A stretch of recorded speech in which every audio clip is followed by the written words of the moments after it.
Dear brothers and sisters, in the first reading we heard a question, Lord, who has lent your counsel, unless you have given wisdom and sent your Holy Spirit from on high? This question comes after two young blesseds, Giorgio Frassati and Carlo Acutis, were proclaimed saints. And this is providential because in the book of wisdom, this question is attributed to a young man like them, King Solomon. Upon the death of his father David, he realized that he had many things: power, wealth, health, youth, beauty, and the entire kingdom. It was precisely this great abundance of resources that raised a question in his heart: what must I do so that nothing is lost? Solomon understood that the only way to find an answer was to ask God for an even greater gift, that of his wisdom, so that he might know God's plans and follow them faithfully. He realized, in fact, that only in this way would everything find its place in the Lord's great plan. Yes, because the greatest risk in life is to waste it outside of God's plan. Jesus, too, in the Gospel, speaks to us of a plan to which we must commit wholeheartedly. He says, "Whoever does not carry the cross and follow me cannot be my disciple." And again, none of you can become my disciple if you do not give up all your possessions. He calls us to abandon ourselves without hesitation to the adventure that he offers us, with the intelligence and strength that comes from his Spirit, that we can receive to the extent that we empty ourselves of the things and ideas to which we are attached in order to listen to his word.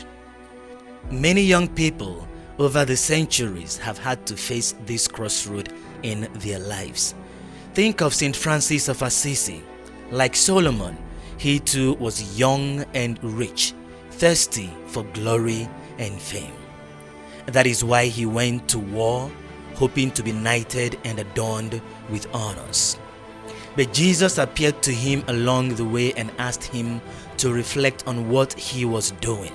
Coming to his senses, he asked God a simple question: "Lord, what do you want me to do?" From there, he changed his life and began to write a different story.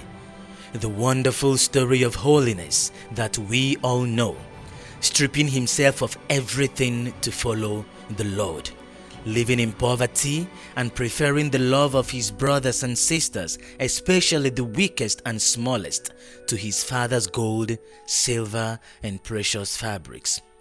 How many similar saints could we recall? Sometimes we portray them as great figures, forgetting that for them it all began when, while still young, they said yes to God and gave themselves to him completely, keeping nothing for themselves. St. Augustine recounts that in the tortuous and tangled knot of his life, a voice deep within him said, "I want you." God gave him a new direction, a new path, a new reason in which nothing of his life is lost. In this setting, today we look to St. Giorgio Frassati and St. Carlo Acutis, a young man from the early 20th century and a teenager from our own day, both in love with Jesus and ready to give everything for him. Giorgio encountered the Lord through school and church groups, Catholic Action, the Conferences of St. Vincent, the Italian Catholic University Federation, the Dominican Third Order, and he bore witness to God with his joy of living and of being a Christian in prayer, friendship, and charity. This was so evident that seeing him walking the streets of Turin with carts full of supplies for the poor, his friends renamed him Frassati Impresa Trasporti, that is, Frassati Transport Company. Even today, Giorgio's life is a beacon for lay spirituality.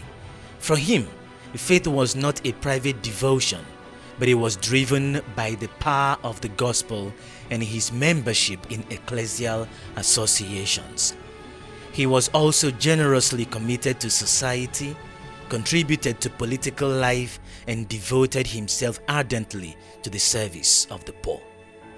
Carlo, for his part, encountered Jesus in his family, thanks to his parents, Andrea and Antonia, who are here today with his two siblings, Francesca and Michelle, and then at school, and above all in the sacraments celebrated in the parish community. He grew up naturally integrating prayer, sport, study and charity into his days as a child and young man. Both Pier Giorgio and Carlo cultivated their love for God and for their brothers and sisters through simple acts available to everyone: daily mass, prayer, and especially Eucharistic adoration. Carlo used to say, "In front of the sun, you get a tan. In front of the Eucharist, you become a saint." And again, sadness is looking at yourself. Happiness is looking at God. Conversion is nothing more than shifting your gaze from below to above. A simple movement of the eyes is enough. A simple movement of the eyes is enough. Another essential practice for them was frequent confession. Carlo wrote, "The only thing we really have to fear is sin." And he marveled because, in his own words, people are so concerned with the beauty of their bodies and do not care about the beauty of their souls. Finally, both had a great devotion to the saints and to the Virgin Mary, and they practiced charity generously. Pier Giorgio said, "Around the poor and the sick, I see a light that we do not have." He called charity the foundation of our religion, and like Carlo, he practiced it above all through small, concrete gestures, often hidden, living what Pope Francis called a holiness found in our next-door neighbors. Even when illness struck them and cut short their young lives, not even this stopped them nor prevented them from loving, offering themselves to God, blessing Him and praying to Him for themselves and for everyone. One day, Pier Giorgio said, "The day of my death will be the most beautiful day of my life." In his last photo, which shows him climbing a mountain in the Val di Lanzo, with his face turned toward his goal, he wrote, "Upwards." Moreover, Carlo, who was even younger than Pier Giorgio, loved to say that heaven has always been waiting for us, and that to love tomorrow is to give the best of our fruit today. Dear friends, Saints Pier Giorgio Frassati and Carlo Acutis are an invitation to all of us, especially young people, not to squander our lives, but to direct them upwards and make them masterpieces. They encourage us with their words, "Not I, but God," as Carlo used to say, and Pier Giorgio, "If you have God at the center of your actions, then you will reach the end." This is the simple but winning formula of their holiness. It is also the type of witness we are called to follow in order to enjoy life to the full and meet the Lord in the feast of heaven.